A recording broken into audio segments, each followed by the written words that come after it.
Así que tenés una historia media rara de las dimensiones en medio tuyo. Sí, no me vas a borrar lo que pasó hace tiempo. ¿Carlos se llamaba? No, ¿quién será Alberto? Alberto. ¿Pero vos tenías un Carlos?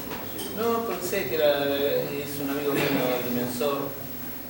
Bueno, te cuento la historia de Carlos. Empezó, después te cuento. Bien.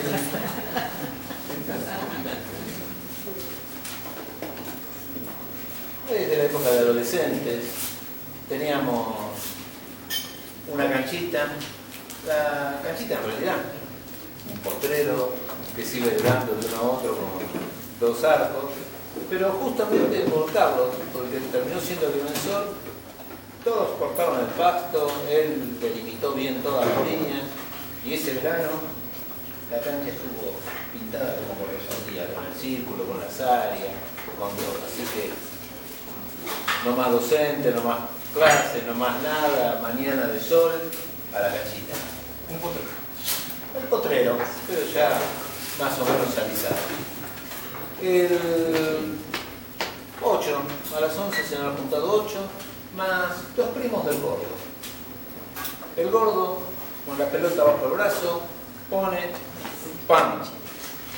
Justamente el gordo era arquero, así que el otro que tenía que ir era el otro arquero, Carlos. Queso, pan, queso, pa, y el otro sacó el pie, porque el gordo no era gordo, en realidad era grandote, calzaba 45, ganaba siempre, ¿no? Mira a todos, mira a uno por uno, como pensando en un equipo, y dice Pedro, que era el que mejor movía la pelota, el mejor delantero. A Carlos no le toca otra que Andrés. Así se va eligiendo uno, otro. ¿Sabes? Ser dueño de la pelota en esa época, de la número 5 de cuero, era ser el patrón. Pero en el pan y queso sabías qué posición social tenías en el grupo. Los primeros podían poner condiciones, o sea, los que venían atrás, los últimos, y pedir que lo dejen jugar y alguna cosa más. Habían quedado dos y enseguida el gordo, Juan, Carlos protesta. Escúchame, las mujeres van en el equipo del que las trajo. Irina juega al fútbol y se vino sola. Será prima mía, pero ella vino sola, yo no la traje, así que elegiste tu arco, andate para allá y empieza el partido. Y como mirando a sus propios jugadores, dijo, y el que le haga algo a Irina, y dejó ahí la frase. El partido comenzó como siempre. Irina se ubicó en la posición de defensor derecho, acomodó bien la cola del pelo, era alta, rubia, con una bermuda holgada y una remerita bastante ajustada. El equipo de Carlos la ignoró, jugaron sin ella. El equipo contrario, tal vez sea por las amenazas del gordo, atacaba por el otro lado. Irina, paradita, miraba uno por uno, todos los jugadores, iban moviendo el cuerpo como si ella estuviese jugando, ¿no? Miraba las jugadas tanto de propio como de contrario, atendía todas las jugadas. La verdad que era bastante lindo verla a Irina moverse y estar jugando. El partido iba 2-1, ganando los del gordo, y este Pedro, el delantero, se hace de la pelota y sale corriendo solo hacia el arco. Aseguraba el 3-1, ya el triunfo.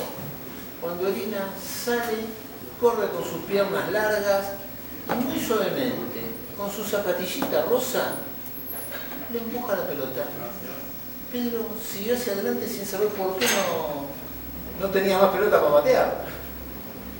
Bueno, Esteban, el otro defensor, tomó la pelota, se la pasó a Andrés, partido empatado.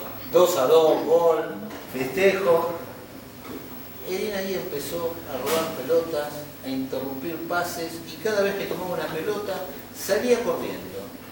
Era como una danzarina grotesca de ballet, pero con la capacidad de ir moviendo el cuerpo y la pelota de un lado para el otro. O sea, como jugador era buena. La cara de susto que ponía el gordo cada vez que lo veía venir con la pelota era terrible. Decía que era grandote, la tapaba con el cuerpo y empezó a darle órdenes a todos los compañeros de en qué posición tenía que tener cada uno para que no pudiese haber pase, para que no pudiese haber gol. En consecuencia, pasaba media hora, 40 minutos y el partido seguía 2-2 y 2-2. Un momento, después de la conversación que había tenido con Pedro, el gordo toma la pelota, mira hacia el sol y sentencia: hora de comer. Primer gol, partido terminado. Y tira la pelota derecho a Pedro, allá adelante. Si hubiese habido juez de línea, si hubiese habido referir, eso era offside. Pero era un potrero. En un potrero no hay offside que valga. Carlos salió, se le paró adelante, paró con las dos patas abiertas tratando de pararlo.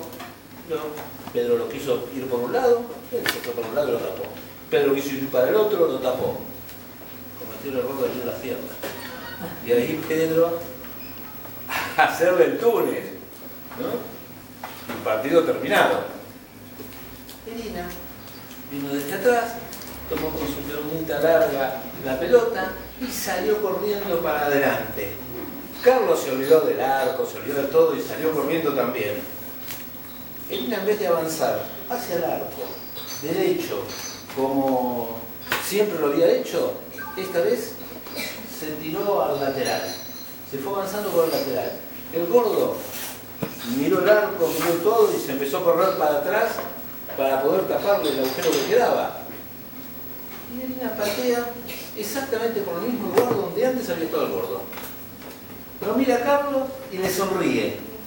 Y Carlos se frena, la pelota le pega en el pecho, pero Carlos era arquero, no era delantero. Carlos sabía cómo recibir una pelota y agarrarla, no cómo recibir una pelota y patear haciendo un gol. Así que mientras trata de posicionarse, va cayendo la pelota, que no lo logra. El gordo ya se le había tirado a los pies para atajar la pelota, pero la pelota le pegó en la rodilla. Hizo un arquito, pasa de largo, por arriba del gordo, y como quien no quiere nada se mete en el arco. El grito de gol, seguido con un ganamos el partido como para que nadie pueda dudarlo. Edina sale corriendo, lo abraza a Carlos y le da un beso en la boca. Se separa y lo deja a los demás que festejen. Y se van. El gordo se levanta del suelo insultando, puteando contra los compañeros, contra todos, que le dice, no valía, que esto. Y lo mira y le dice, culo, ustedes lo que tuvieron fue culo, hiciste un gol de culo. Y el otro mira así, la ve Edina que todo orgullosa se va caminando con sus caderas que se mueven adentro de la bermuda. Gordo, sabés que esta vez sí que tenés razón.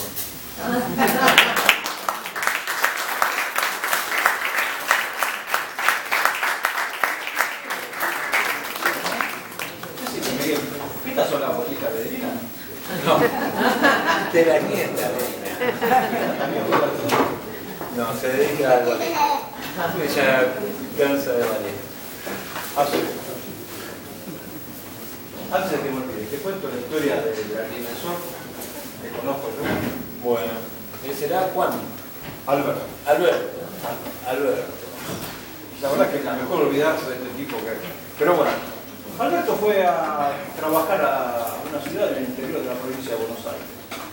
Esta ciudad había quedado un poco abandonada porque habían levantado las vías del ferrocarril y entonces cada vez quedaba menos gente en ese pueblo. Los jóvenes se iban a buscar trabajo futuro a otro lado, claro.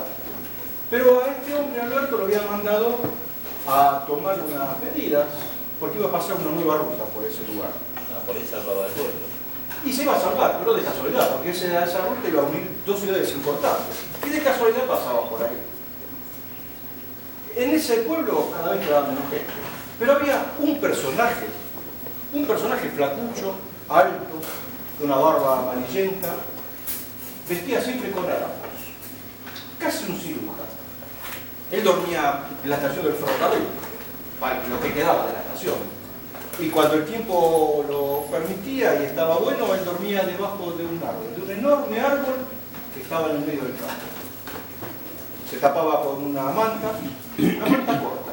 Le quedaban los pies y la cabeza siempre descubiertos. Este hombre lo trataban de loco, lo apodaban el loco. ¿Por qué? ¿Qué hacía? Ahí viene la cuestión. ¿Por qué le decían el loco? Él andaba por todo el pueblo diciendo que él había muerto y que lo consideraran muerto. ¿Cuántas veces le dije? No, eso es Patrón, puede seguir hablando. Él decía que por favor le digan que estaba muerto, porque él realmente se sentía muerto y que había muerto. Lógico que nadie le creía. Entonces hablaba. Caminaba. Y el muerto que paga. Aunque el loco tenía 48, pero bueno, le decían el loco. Y de ahí viene la historia del loco. ¿Qué pasó? Un día se lo encuentra Alberto, al loco este, caminando por la calle. Y el loco, a cada persona que veía, y más si era nuevo, le pedía por favor que lo considerara muerto. Obvio que tampoco le creyó, pero le pareció interesante lo que él estaba contando. Así que le pidió que por favor le digan por qué él decía que estaba muerto. Y le cuenta. Dice que cuando él era chico se desmayaba continuamente, a cada rato, 2 o 3 veces por semana. Y después volvía a despertarse. Como si nada, él seguía su vida. Los padres, muy preocupados, lo llevaron al médico.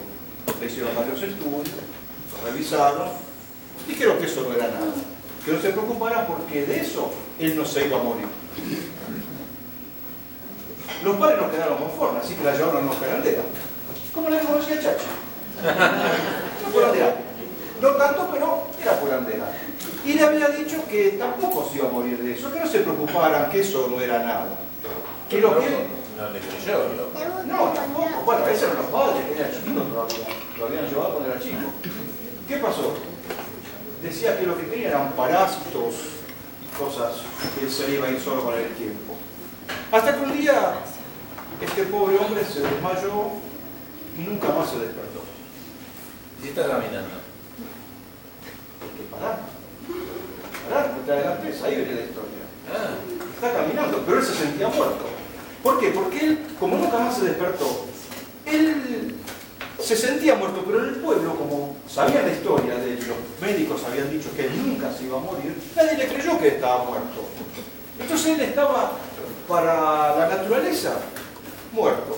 Pero si necesitaba una persona que lo considerara muerto para él, estar muerto. ¿Se entiende esto? No. Si nadie necesitaba una persona que entienda que él estaba muerto, si no, no podían. En un velatorio tenés que traer muerto y la persona tiene que entender que está muerta esa persona. Sí. Una cuestión casi filosófica, vos entenderás por ese lado. Entonces, el pobre agrimensor dijo, este realmente está loco. Ay, lo que racionalizó sí le creo. Sí le entiendo. Entró en su razón. Y le dio tanta lástima que lo invitó a dormir esa noche en su casa. Ah, bueno, pariente el agrimensor. Y sí, porque vio que era inofensivo. Era tranquilo, era loco pero tranquilo. Entonces Sí, le bueno, invitó... los muertos no le hacen mal a nadie. Es que para el agrimensor no estaba muerto. Ah. El muerto era él, para él.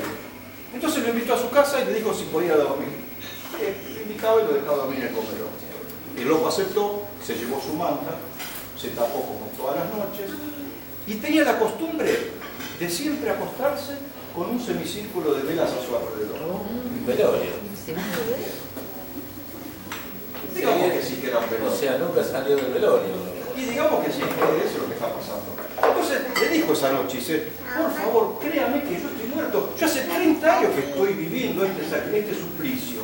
Si usted me dice que yo estoy muerto, se termina todo, yo dejo de sufrir.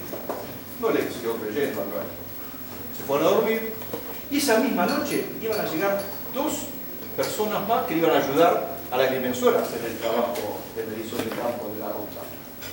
Llegaron más tarde que lo de costumbre. Cuando llegan, estaban todos durmiendo. golpean, lo atiende el agrimensor, los hace pasar, ni ven pasan el zaguán, se encuentran con el comedor.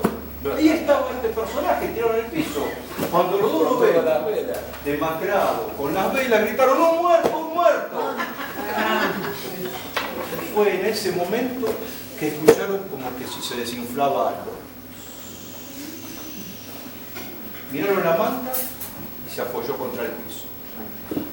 Nadie se arrimaba. El agresor tomó coraje, levanta la manta y debajo de él quedaron un montón de huesos cubiertos por una pura piel.